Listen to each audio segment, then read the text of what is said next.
everyone, it's Suzanne. Welcome back. This video is a reading vlog for Tis The Seasonathon. This is the first of 2 vlogs for this readathon.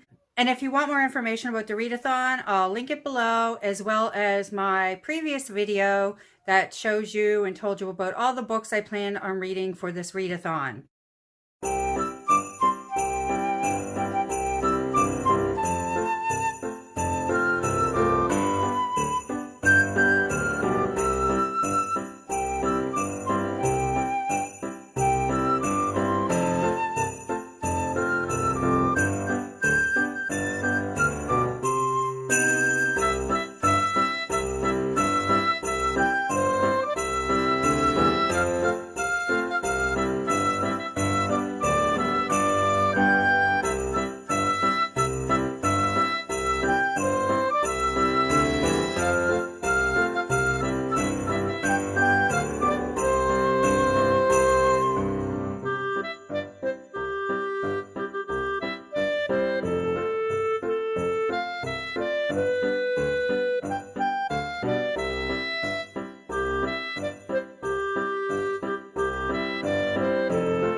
I finished my first book for Tis The Seasonathon, and it is The City Baker's Guide to Country Living, and this is by Louise Miller.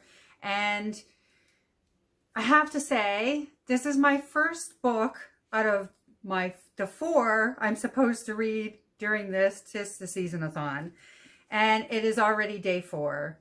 And I'm going to start my second book tonight. I'm not sure.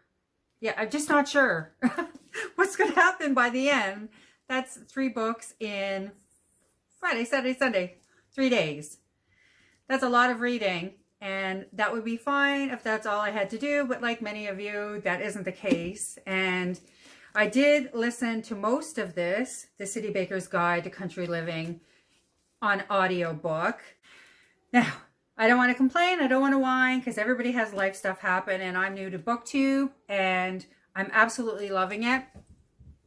Yeah, I'm loving it. It's a new experience. The learning curve is huge on all fronts, technical to planning to reading, when you squeeze reading in your life.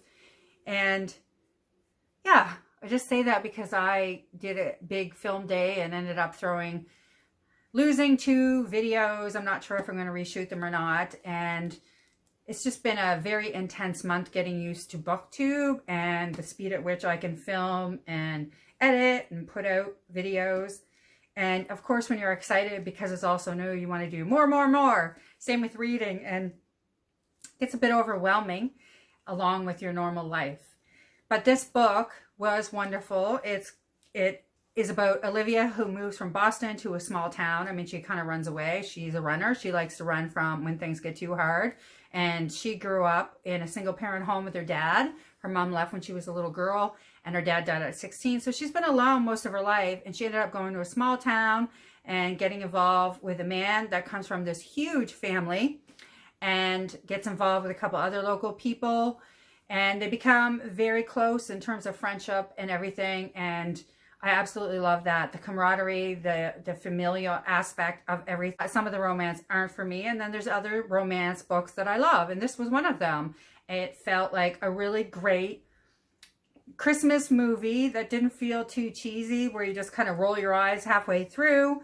No, it just I felt engaged. I felt entertained all the way through. I really saw Olivia's growth as a person over a year, and I appreciate that a great deal. And it was real proof, I think it was said even in the book, that there's a lot of change that can happen in a very short period of time in a person's life, and it can have a huge impact.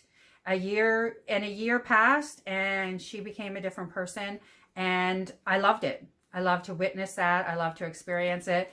And of course, I love a happy ending, and that feels like Christmas. So to me, it had all the Christmas feels. I would recommend this one for a readathon or just to read at Christmas time because it had all the happy family feels that you want to have at Christmas.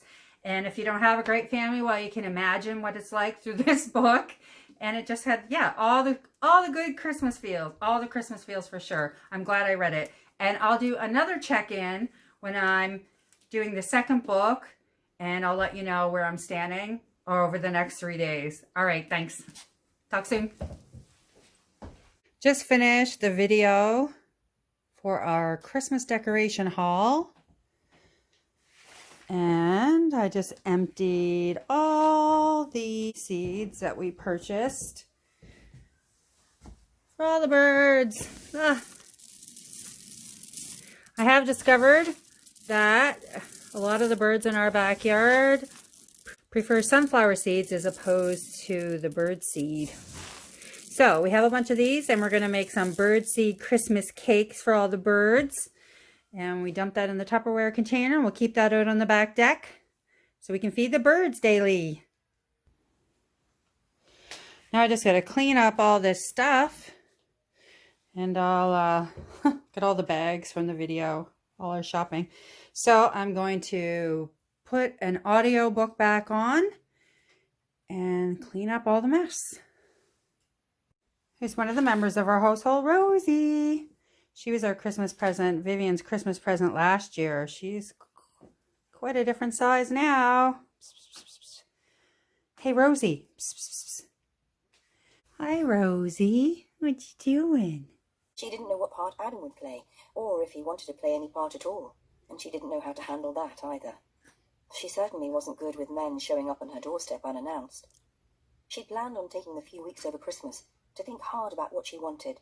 The second book for Tis The Seasonathon is The Christmas Sisters by Sarah Morgan, and I finished this book and I gave it a 3.5. We traveled to the Highlands of Scotland, where Suzanne McBride lived with her husband Stuart, and they had adopted, it turns out they had adopted 3 girls. We learn as the story goes on how she came to be the mother of these 3 girls and the history that they all shared and the trauma that was involved with that. I don't want to give any spoilers. And we saw a great deal of healing happen in a short period of time. And I love the mystery elements. I really love the feeling that you get of siblings, and that shared history was very evident in this book. And it doesn't matter how many friends you have and how many friends seem like family. There's the thing that's always missing is that shared history. It was very evident in this book. I love the fact that it took place over Christmas. I was very pleased with this read. I would recommend it if you were looking for a cozy Christmas read that still had a lot of romance as well as family ties in the middle of it. If you're looking for something with familial feelings attached and for Christmas, this is the book for you for sure. I will say too, this book, every time I left it and put it down, it's like the character stayed with me, and that's usually a sign of a good story. If the characters are still living with me as I go about doing my other activities during the day. This brings us to the end of this reading vlog, and I still have 2 of my initial 4 books to read for Tis The Seasonathon, and I have 1 day left. Chances are I'm not going to finish both those books in 1 day. I'm deciding on 2 options. 1, to not finish 1 of the 4 books because I can't read 2 in 1 day, or extend Tis The Seasonathon 1 more day and get both those books read. And if I only read 1, how do I choose which one? You'll have to tune in to the second Tis The Seasonathon vlog to find out what my choice was. All right, take care everyone, and I will see you soon with another bookish video.